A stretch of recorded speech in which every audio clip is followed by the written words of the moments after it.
Okay, good morning, everyone. Let's get into Ultimate Access Web, which is CIMON's new SCADA software. The software does support HTML5 web server deployment, so you can use Chrome, Edge, Safari, anything. So that means it's supported for mobile, right? Since you can use Safari or you can use a Galaxy phone. And we'll get to that during the presentation. And then I will give a brief demo of the HTML5 and like working like access later in the presentation. So this is one of the slides I'm pretty fond of. It kind of demonstrates like what is the use case of SCADA. So aside from PLCs and HMIs, which exist on the factory floor level, they send all of that information to a SCADA server. And what does a SCADA server do? So it's a conglomerate of all this data. It harbors all of it. It makes it accessible from a web server or from your phone. And then you can send it to like big data structures such as like SQL or maybe a cloud server for better access. So we're talking maybe Azure or AWS or some other type of SQL database that's on the network. SQL is a mainstay of any type of field, honestly. It doesn't just have to be industrial automation, of course. So SCADA plays a big role outside of industrial automation. It's a pretty common software in a lot of sectors because of uh, data acquisition, honestly, and which hence that's part of the acronym, right? So we have supervisory control and data acquisition. One of the more valuable tools that it provides is analysis of your data as well. So you're able to track performance a lot better with SCADA software. You can see what areas can be improved, what is doing well for your company. You can track alarms better. You have the power of your computer backing this up, aside from like what you normally probably experience with an HMI. So if you're wondering like what is the value of SCADA compared to an HMI, it's definitely performance and it has a lot of features that are to be desired from an HMI, but an HMI doesn't really usually have those features. Um, so let's get into it. So we're going to cover the database, scripting, trending, data logging, alarms, reporting, and security. This day will be pretty brief. It is being recorded, so it'll be sent out to you after the webinar is done. If you want to ask questions, please stop me. Just unmute yourself. You can ask a question. We'll pause. We'll answer the question, and then we'll move on. If you do not want to speak and ask your question, that's fine. You can also write it into the chat, and I'll answer it verbally. That's not a big deal. So with further ado, let's begin. When you're inside the software, you'll have a toolbar here. So it'll look just like this. And then if you look closely right here on this little tag icon, that is where the database is located. So you're going to click on that and then it'll open up maybe like a little, it'll open up an interface that interacts with Postgre. So we're now using Postgre for our like um, data compilation. So let's see. So if we go into the database, it'll look something like this, right? So at the top left, that's where you create a new tag. Click on that. Get a window like this to show up. You can give it a name. You can choose the data type. The device is talking about what protocol are you using. So that is another part of the presentation we'll get into. But like usually you would create a protocol and then you go and create your tag and then you select that IO device or otherwise it's your device. It can be a protocol. So whether that's Ethernet IP, S7, Modbus, OPC UA, I mean, we support over 300 native protocols. So just depending on whatever device you need to talk to, you have to go manually configure that protocol and then come here and then select that protocol within the device parameter. And then underneath that is number 5. That is the address. That's just going to be the IO address of the device you're talking to. So say you're talking to like a Micrologix, for example, and you want to talk to a B3, you're just going to put B3 colon number / number, and then you're going to be targeting that bit IO address in the Micrologix. Number 6 are your advanced controls. So sometimes this might look a little scaled down if you choose one data type over another. So if you choose Boolean, you won't see this many options, but since we chose int16 here, we have a min max value and then raw data, so that can be used for like scaling, or you can do different types of scaling here on the right-hand side. This is one of my favorites because some outdated sensors will give you like the value 987, but technically you're supposed to be reading that as 9.87. So you could just put 0.01 in that scale, and then you will see 9.87 on the SCADA side. But we know that you're getting the number 987 from the sensor. So it really helps out with expediting simple mathematical adjustments instead of using a script to do that. So we do have the scaling functionality within the tag itself. This is where you're going to select if you want to generate it as data for reports. So we have pretty sophisticated reporting models that you can utilize with Excel, or you can use it with Word as well, but I recommend highly using Excel. And then you can also use notation to give descriptions to your tags, so to remind yourself what you're using that tag for. Typically with SCADA, we're looking into the thousands of tags. So, I mean, kudos to you if you have that memory of remembering what every tag is being used for. Um, Typically, like giving a correct name to your tag is probably a good way to remember what you're using it for, but also the description, right? Because like when you get into like the 5 figures of tags, because that's what some projects lead up towards, right?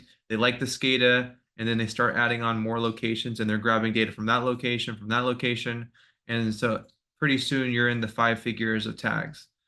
And this is a testament to the SCADA's natural ability to scale.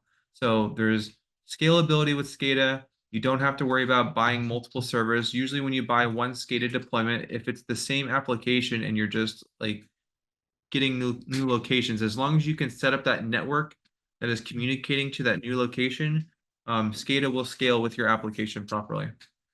At the bottom here, you see data logging being enabled. So from the tag, you have to enable data logging and you have to enable the alarm feature. That's all located within the tag itself. And then at the bottom or the top left, the last but not least, make sure you press the save icon after you do all of your changes. If you do not press the save icon, it will not reflect in the designer. So always make sure you press that save icon after you make any changes in your database. Okay, so one functionality that we definitely support is copy and paste between the database and an Excel spreadsheet or maybe Google Slides. This is a good way of creating tags very quickly. So if you want to use the auto increment feature in Excel, you can create 500 tags. They'll have the same parameters, but you just change the tag name by one, like so it auto increments. You can copy and paste all of those tags back into the database. Maybe you don't want to do the auto incrementing feature. It is also easier to edit tags when it's all compiled like this in your spreadsheet. That way you don't have to like go one by one changing. Like maybe you need to change a whole row of tags, or maybe you need to change something, and like it's easy to do control find.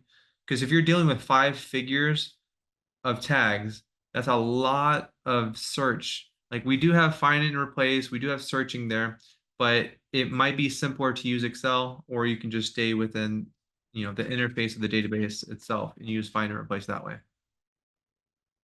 All right, so let's move into scripting. CIMON, which is Ultimate Access Web, that's the name for the individual software. There's two parts of the software. So when I say you're going to use Ultimate Access Web, when you download that, you get a suite of software. You get the designer, which is called CIMON, and then you get CIMON, which is going to be the runtime. That's how you're going to deploy the project. So when you download Ultimate Access Web, you're going to open up CIMON, and that's how you will begin creating your project. Now, the software has a scripting engine that you can use on the front face of it. And it utilizes Visual Basic. And it looks a little something like this. So I'm not going to go through every single step here in the scripting engine, but notice that like the script name is being called out at the top. We have some variable declarations here. So min-val is a variable. It's not a tag. So I'm taking a variable equals to a get tag value. So I have to use a command expression to grab the tag value from the database. We support while, for, if, then, else, sleep instructions up to like 1 second. I mean, not up to 1 second, but this one is using 1 second. I'm sure it goes up to, maybe like a word, maybe 65,535, maybe that. which is about 65 seconds. Maybe, it could probably go larger. I've never actually tested the threshold, but typically people usually dial down the sleep. They want it to be like 10 milliseconds or 100 milliseconds. We can see that we have different types of command expressions here. It's like a random operator or the not, which is just like the inverse of whatever property you're looking at. More declarations of variables here. And then that's pretty much sums up the whole script. Green text would mean that it's a comment. To comment something else, to comment something out, you just use an apostrophe. So that's the opposite of a comma, right? So comma is at the bottom, apostrophe is at the top. So if we use the apostrophe, we'll green out some text and then I'll turn it into a comment. Anything else I really want to go on this slide? That, I think there's a lot of, or not, I think there is a lot of documentation in the help file that will guide you in scripting, and I think that with scripting, it's more of a like a hobby or a skill that you train. So straight out the gate, this might not make sense to you, but the more time and energy you give to it, the easier it will become. I can guarantee you that. We do give plenty of literature or plenty of examples in the help file that will give you a guide or a start into scripting. And you're more than welcome to contact Simon if you want to start learning more about how to use the scripting engine or how to even get started. Don't be afraid to take that step. All right, so let's go into what I call the main view. So basically how to display some tags, some graphics. How do I get my screen going? So to display a tag value, a name or description, you're going to go to the draw dropdown and you're going to click on tag value. When you click on tag value, you'll get this window to show up and then you're going to select your tag name and press OK. And then you will simply be displaying that tag value on the screen. It's that easy. And then also, if we want to make something like a push button, if you go to the draw drop down and go all the way down to switch lamp, you'll get a window like this to show up. You can give it a name.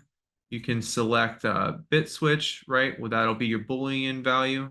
And I'll go through that in the designer to kind of like illustrate that because there's really no steps here, just more of a reminder. So I have the designer open right here. So let's go into the database. Oops, I clicked on the wrong one.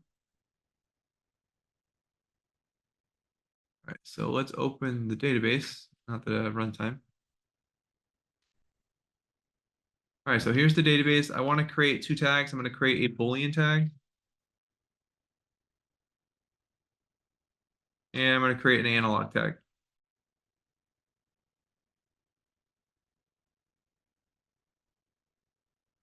So remember to always press the save button when you're creating tags, and then you can go out of the tag database. So now I want to draw. I'm going to click on tag value, and then I'm going to select my analog value.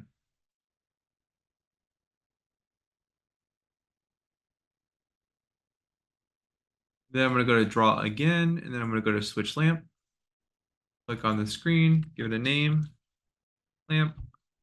Click on bit switch. I'm going to choose my digital tag. And then I'm going to check set lamp. This will expedite your lamp feature for you. So if you just want to do that, you can. I'm going to choose toggle, press OK. When I go over to lamp feature, we can say that it's already, or we can see that the lamp has already been enabled and it chose dig1 for me. I'm going to go into my selection of shapes and just change my states. I'm going to choose something like this.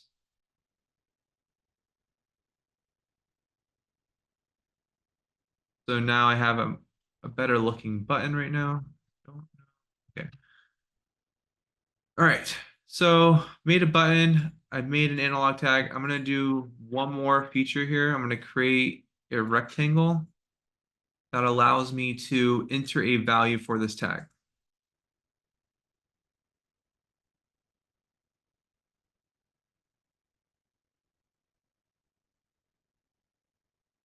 We're going to make this transparent.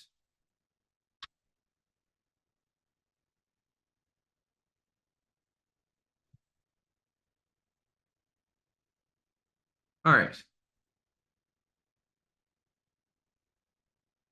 So I'm going to group these objects together like so. Not group them together. Oh, I didn't select them both. All right, so I'm going to group them together like that. So now they're one object. And then I'm going to double click on it and go to entry data. And I'm going to choose my analog tag right here. Press OK. And then we're just going to leave it like that. So now whenever I click on this, I can change the value however I want. And then we'll come back to this at the end. So that's pretty much how you set up a push button and an analog value, or any type of value that you want to display with text. So again, the push button, you can use a bit switch. And then for a tag value, you're going to use the tag value object right here. All right, so let's go back into the presentation. That covers this. So my screen did not look as sophisticated as this one, but this is something you could expect from our SIMON D. You can make a screen that looks like this. This came from a phone, so like you could have this on your phone. That would look pretty neat, right? So like I open up my phone, I can see all of these different values. I want to see like the power generation, the average power, the heat efficiency. I can see all of these metrics from my phone. I can control the generators from my phone. I can see a warning, et cetera, et cetera. So to actually display a value, or to actually display a screen, you're going to have to choose an IP address, because this SCADA software is exclusively for web deployment. Now, that doesn't mean that you necessarily need to put your factory on the network. You can also keep this local, but you will still need to assign an IP address to your server, even if you are going to be accessing it locally. And if you don't want anyone to access this server, you can always just leave it on a 127.0.0.1. Only your computer will be able to see that IP address. You can select your screen down here on initial screen, and then I'm going to check the box that says do not use login, and then we'll go ahead and look at that right now.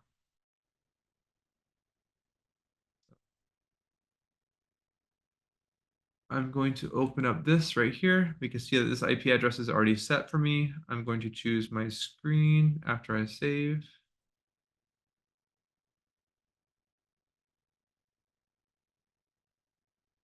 I'm going to press OK. Then we're going to launch the runtime. So you do get a 2-hour license, a 2-hour demo license with the software when you download it. So you're more than welcome to download it from CIMON right now and just test it. So this is what it looks like. If I can, I don't think I can make sense.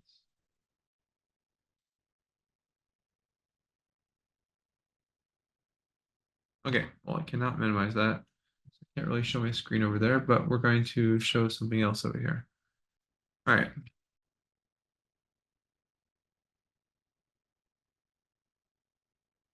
All right, so this is what our screen looked like in the designer, of course. So now we have this deployed on the web server itself, and I'm looking at it from my Edge browser right now. So I can click here and turn the button on and off. And then I can also change a value here if I want. So maybe like 1, 2, 3. And then we can close and then confirm. It changes the value of that analog tag. And then you, of course, you can see touch locations available. If you want to decrease this touch location, you definitely can. I can show that right now. So what you would want to do, we're going to ungroup this first. So what was happening is it's this text value right here. So if we go to view and then go to font tool, we can center the text and then just decrease its range. Then we can also just increase the value back again. And then just, you can make it the same size as the rectangle. That'd probably be the best case scenario. And then we can just call it like, I don't know, 42, 44. And then you'll get a better object that way. Then you can actually group them back together, and you don't have to worry about that extension that we were seeing on the Chrome. Okay. So that's how you host a web server.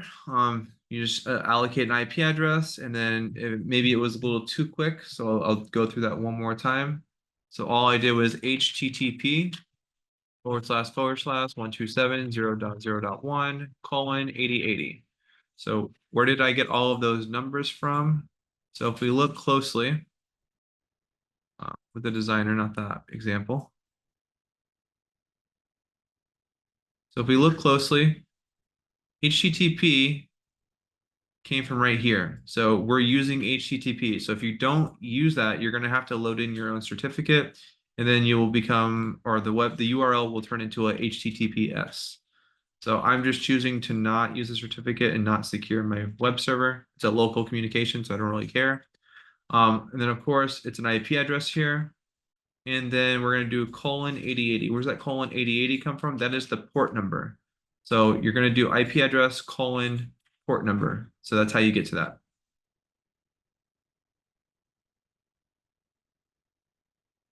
All right. So we went over main view. I showed you how to create a screen. I showed you how to make a push button and an analog value. If you do have questions, please stop me or ask questions in the chat.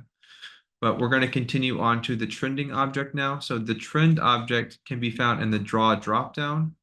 Click on trend, draw, and then you have two trends that I usually focus on. There is the XY trend, but that's uncommonly used. I would say Y10 and multiple, YT or Y10. So YT and multiple being common, YT probably being the more common one. So multiple is just YT, but you're separating so they don't overlap. The pins, the tags don't overlap each other on the same trend. But you can give it a name, then you declare your separate trends over here by just declaring the tags. You just choose the tag name and then assign a color to it. It'll look something like this trend graph right here. We did add the capability to click on the tag, I believe, or no, that's in a different software. My apologies. But you can disable these tags if you want to when they're all overlapped on each other. 1 second, I apologize.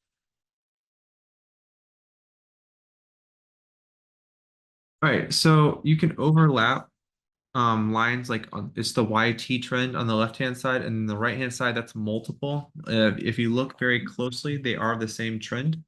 The last little column here is the same part as this trend over here. Yeah. You can create buttons that will disable pins or enable them so you can view them, the visibility of the lines, and you can actually just so you don't see any overlap. But it's just your choice on how you want to actually see the trend graph. There is a better trend graph in the demo project, but it's a different type of trend graph. But we're not going to get into that in this discussion. This is just the bare basics of the SCADA software. So let's get into data logging. So with data logging, the icon is located right here. You're going to create your model. Well, you're going to create your model, and then you would select your model inside the tag. So this is a call out to what I said earlier. Within the tag screen, you're going to give it a name, right? All that fun stuff. But at the bottom, you have to make sure you enable data logging, and you have to choose your data logging model. And the model is created right here in the toolbar. So it'll look something like this. You just give the model a name. You choose how you want to log the data. So this person chose regular interval at 3 seconds. And then I choose that model within the tag right here. So within data logging, you can use a viewer. You can use a data log viewer object on in your project, which makes it very easy. So you don't have to always export it if you don't want to. But if you do want to export it, there's the option at the top right. You click this button right here. It'll create an Excel spreadsheet for you, and then that way you can historically compile all your data for auditing purposes or for analysis purposes later, what have you. I wouldn't use this for a reporting feature. I don't want this to be confused with reporting. Reporting is a different approach to analyzing your data and compiling into a single document, and we'll go over that later.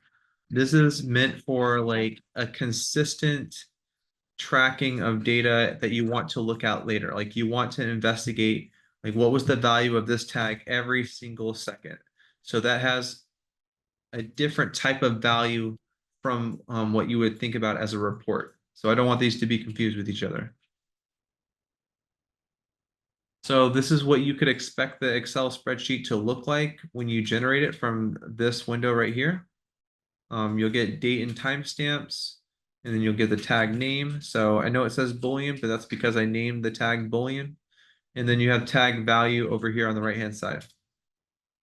So pretty simple data logging feature.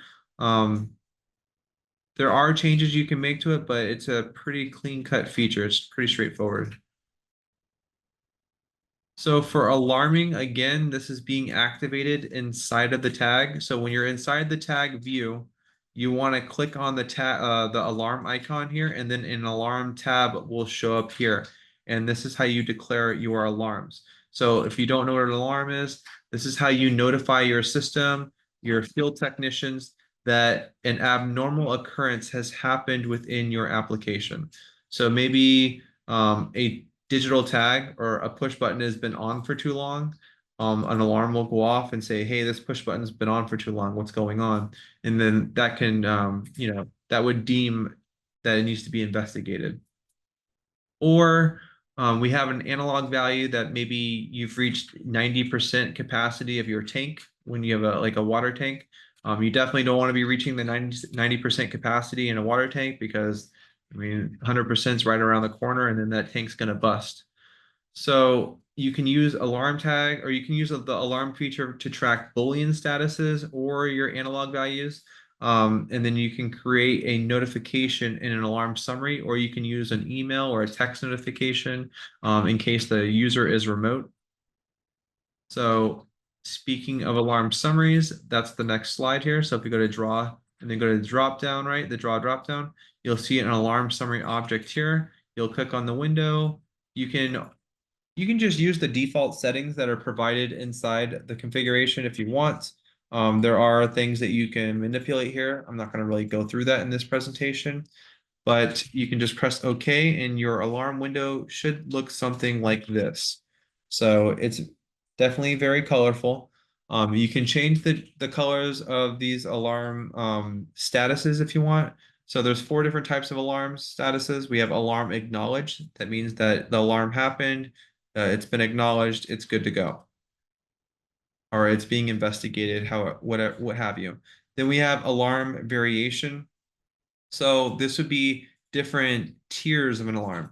So if we look at an analog value, we can set what is called a high alarm value and then a high. So high could mean like caution, and then high could mean like emergent. So when you go from a high state to a high state, that would be an alarm variation. Like your alarm is still on, but now it's definitely increased in urgency. And then last but not least, we have the other 2, right? So red and green. You can change the colors of all these. You don't have to stick with the blue, yellow, red, and green method. That's just default.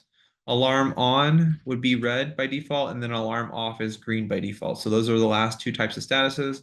The alarm on meaning something is urgent, something needs to be looked at, or an abnormality has occurred within the project. And then alarm off, that means it has settled, you're good to go.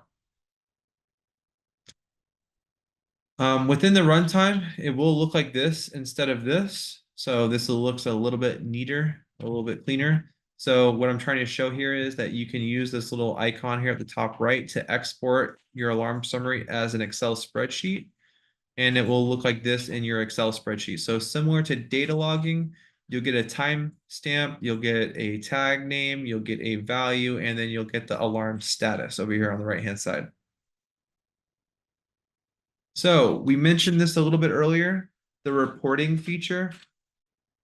The reporting feature is a nice way of putting your data on a one spreadsheet so it's easily readable by like an individual such as like a CEO or a CFO or whoever needs to audit the results and analyze these. You could probably create monthly reports or weekly reports on how data is doing. Maybe you want to grab some averages, some means. Maybe you want to grab like the median of an operation, who knows? All of that can be done. You can use Excel operations, right? You can use the arithmetic operations that they provide in Excel with the data that you're collecting from our software. So you can send that right to Excel and then just let Excel be responsible for all the calculations if you want to do that. So the reporting feature is found here in the toolbar. You click on that, and then you'll get this little model to show up. You can give it a name. You can choose whether you want it to be daily, weekly, monthly, yearly, or other. Other meaning it'll be an output time, or like it'll be based on an output. So you can make like when a certain tag value is active, you actually generate that report. Or if you choose more of a time-based approach, you're going to have to choose what time of the day and what day and or what month that you want to generate this report. So the Excel worksheet is my recommendation to do your reporting. You can use Microsoft Word, but I don't recommend that at all. Use an Excel worksheet. It's preferred. You're going to register your tags. I'll show that in the next slide, but I want to go over the rest of this real quick. So the custom form is the form that is made by you. That is not the form that we generate. So, I mean, we can generate it, but you still need to have a custom form that is that the origin file, right? You need to have like an origin file. You can put all your mathematical formulas in there, or you can just have it be blank, however you want it to look like. But at the end of the day, you really need to just select a custom form and put it within there.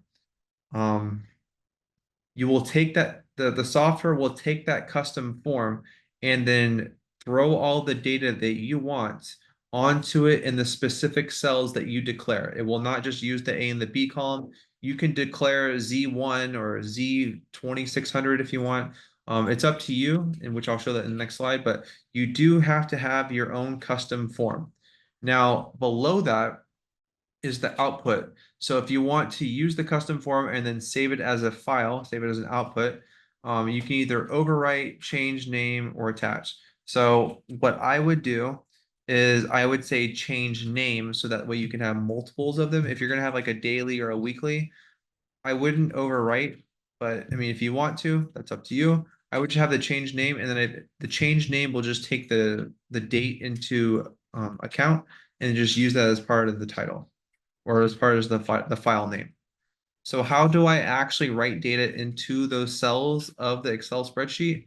So when you click on this button right here, the register tag button, you will get this window to show up and you can declare what cells you want to write data into and which tags or operation expression, a command expression, what have you, you want to use within those cells. And at the top left here, you see that there's a checkbox for print out. You can actually use this to simultaneously print from your printer, and then you can just hand it off to whoever needs it, but you can also save it as a file if you want as well. You're going to click on add cell, you declare your cell name, and then you declare your tag here, whether you're reading or writing data. 95% of the time, you're most likely going to be writing data. Reading data would mean that you're grabbing data from the Excel spreadsheet and then sending it to SCADA, which is the opposite, right? So this can be bidirectional. It just depends on whether you choose read or write data. And then you can repeat this multiple times. So like looking right here, if I press the repeat input in 6 times, it'll create 1, 2, 3, 4, 5 for me. It'll create all of these tags for me right here. I don't have to create this one. I don't have to add cell by cell. As long as it's auto, or as long as it's an increment or a sequential, the repeat input will be a good feature to utilize or take advantage of. So at the top here, this is our custom Excel spreadsheet. You can see that I have an average column here on the right-hand side. So we can say that day one or time zero, day one, time one, or time zero, or maybe week zero, doesn't matter. We are going to put all of our values into the B column. And then on week 2, we're going to put our values into the C column and so forth and so forth. And after week 5, we will have an average within the G column. And then that report can be used, it can be printed out or saved or stored and be given to the correct individual. Now, I just mentioned this briefly. We can also read data. All you have to do is select the read data option and then just press OK. And it's the same type of behavior. You're just reading instead of writing. So it'll target that Excel spreadsheet. It'll read whatever data is inside B2 and then store that to tag input.tag 0. All right, let's talk about security. So creating users and the ability to log in. You want to not just put a certificate on your web page, but maybe you want to create logins so people can't just log into your SCADA and hack you, or whatever scare might be occurring on your end. You can add a little bit more security to it by creating users for a login. So when I open up the security configuration window, I'll see something like this. Base security level 1 to 100, 100 being the lowest privilege level. That means that's the default value. That is the default security. 100 is not the highest, 1 is the highest level. So just letting you know that this is, it could be seen as counterintuitive, but 100 is the lowest and 1 is the highest privilege level. We can have an auto logout happen, and then if you check that, you'll see a time that you can select for like an idle timer. And then we can have a security pop-up, meaning like if you didn't log in correctly, it'll let you know that you didn't log in correctly, but you can just uncheck that if you want. You will be timed out after, I think it's like 6 or something. After a certain amount of login attempts, you will be locked out, and I think it lasts for a day. I'll have to double check on that, but you will have a lockout period.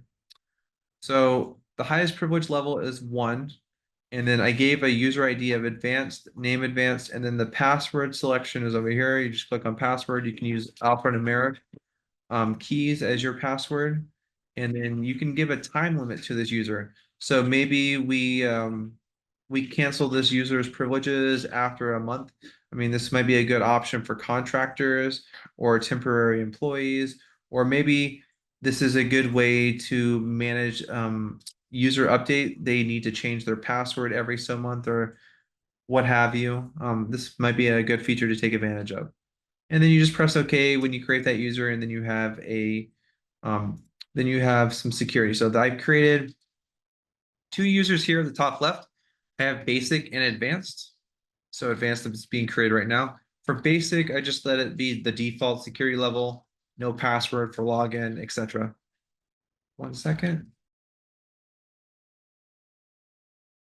Okay, so if you don't want to use login, you need to make sure that this checkbox is enabled. But if we do want to use security, you need to uncheck this box. So unchecking the box means that security will be enabled when you try to log into the SCADA web, or when you try to log into the SCADA web page.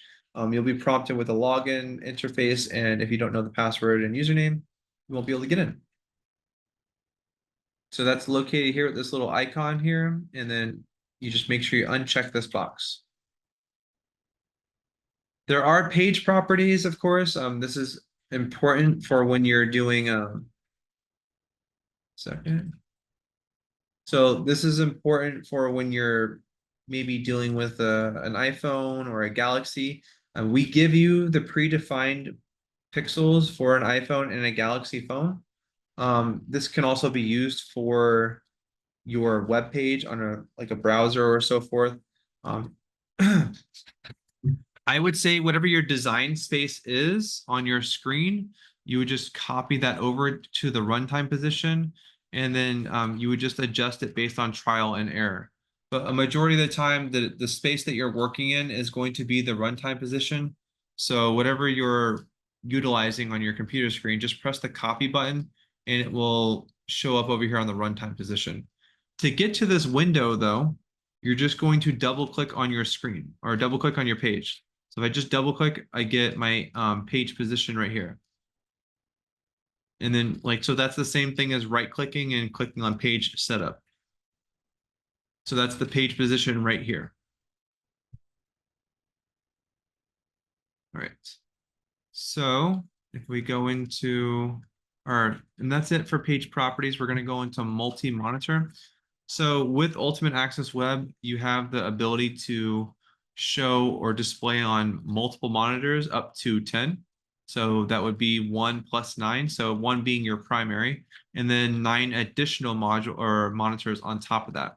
To get to this interface, though, you're going to go to the File dropdown, and then you're going to click on Multi-Monitor Setup.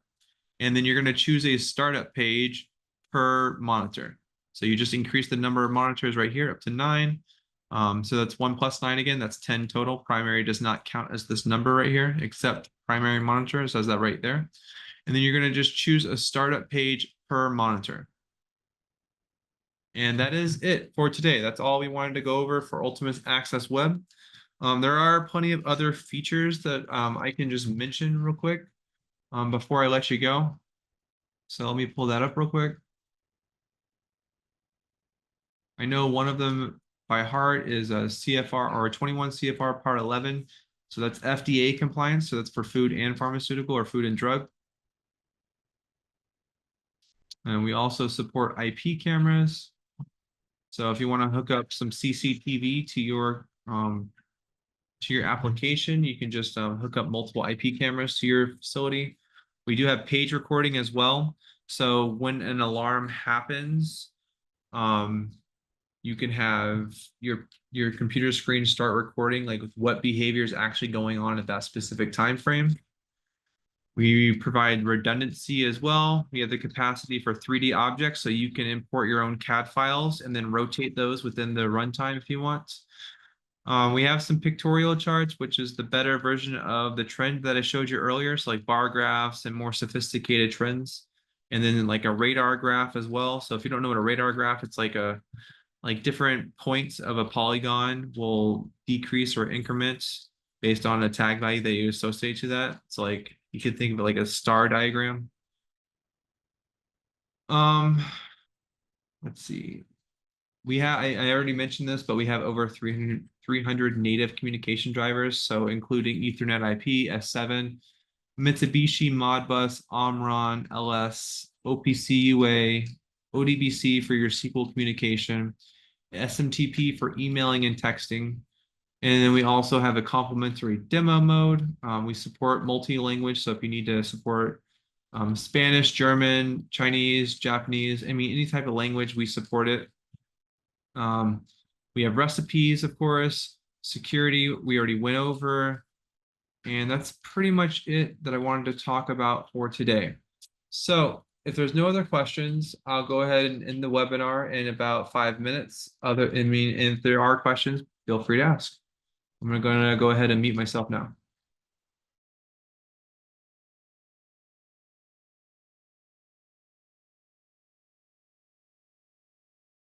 Okay, so the question is, how can we generate an SMS based on an alarm? So that is a texting feature.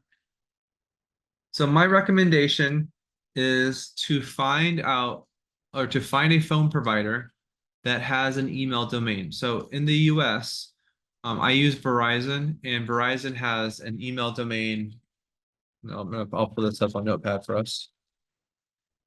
So Verizon has an email domain of vtext.com.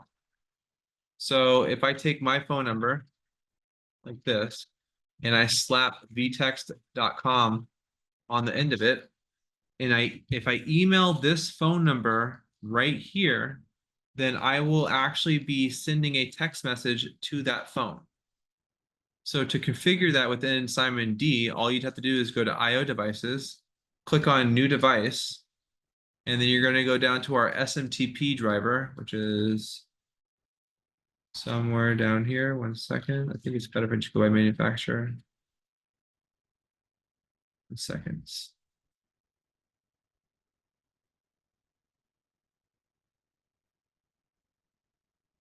All right, so it's right here. This is our SMTP driver. So I'll just give it a name. You're going to need to put the sender address in it. So let's say it's like my address. So, let's go to SimonInc.com. Sender name could be Simon. So we're going to go to settings, and we're going to add a name. So like this could be the user. Email address could be that number that I was talking about.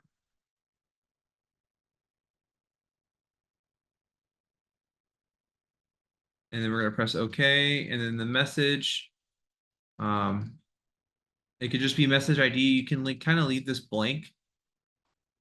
So templates, and then get tag value.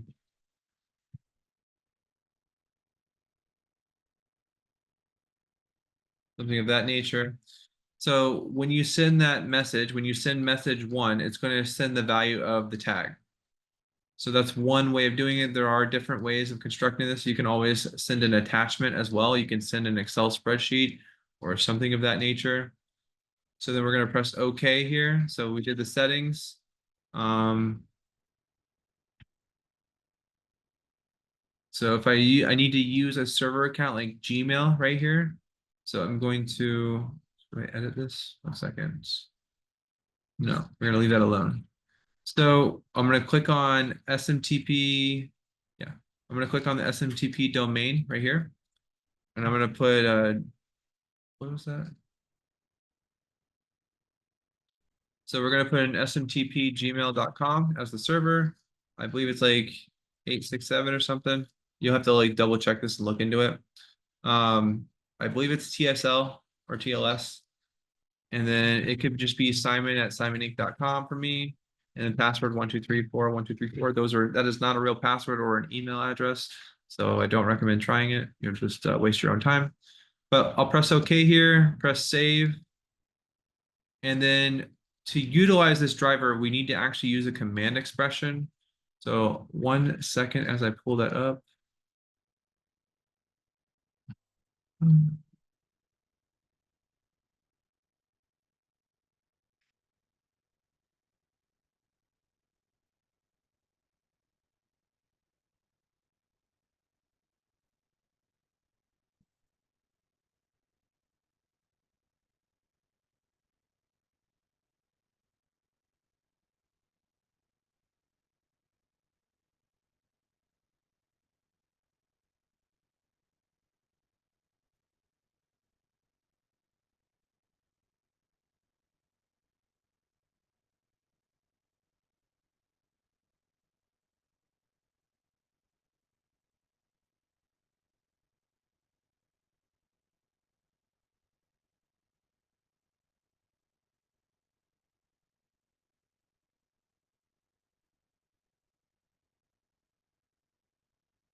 1 second, I apologize for the delay. To go to a different route to find this. I don't have the command. There is a command expression for this, but I just don't have it memorized. 1 second.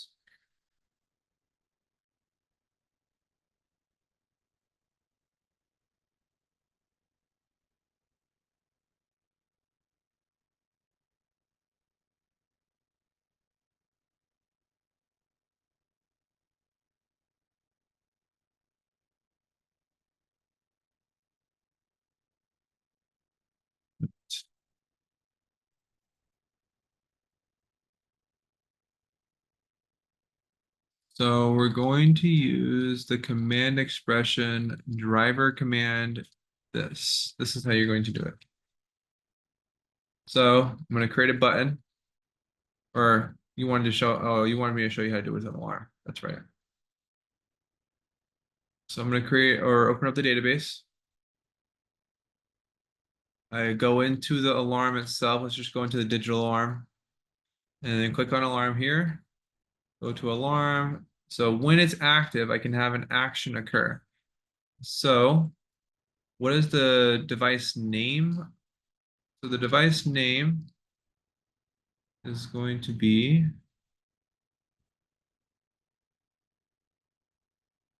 seconds. It's email.station. Okay. So for us, I can't really see it. Oh, here we go. I think we can just change the name here. I would just change the name to something simpler, honestly. It's too long of a name. All right. So if we go back to the database, and then we go back to the device name and station name, it'll be ASDF.ASDF. And if we open up that help file again,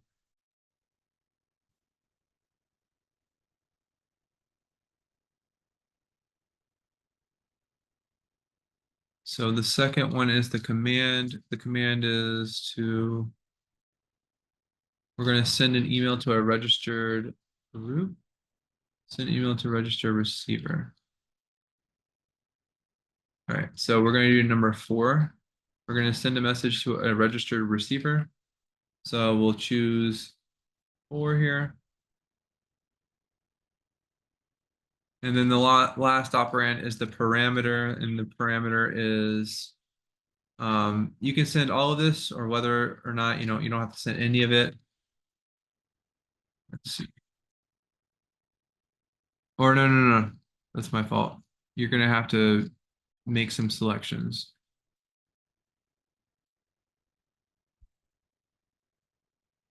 So there's more than a couple here.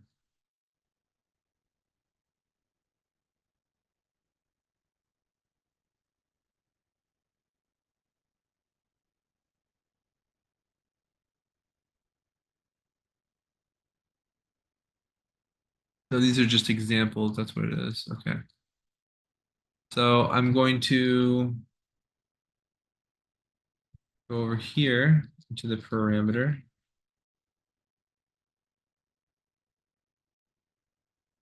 We're going to open up our driver again, and we're going to go to settings, and then go back into our database, find out our correct setting. So I probably want to send in user and then 1. So if I recall, that's just the receiver name and then the message ID, which is 1. So I apologize, 1 second.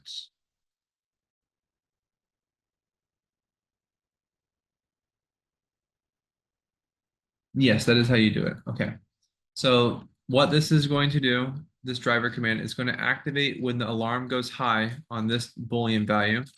It's going to use this protocol, ASDF.ASDF, because that's our SMTP protocol. Number 4, it's going to send an email to a registered user. That's why we chose number 4. We're going to put the user's name, which is user. And then we're going to send message ID 1, or we're going to send the message ID 1 to his email. And that's pretty much all we have to do. But there is one more thing that I always want you to remember to do. After I press update, you need to press the save icon. If you don't press save, then it will not append that change. Alrighty. Hopefully that answers your question. Let's see. So I answered it live. Done. Okay. So if there's no other questions, I'll wait a couple minutes and then I'll go ahead and end the webinar.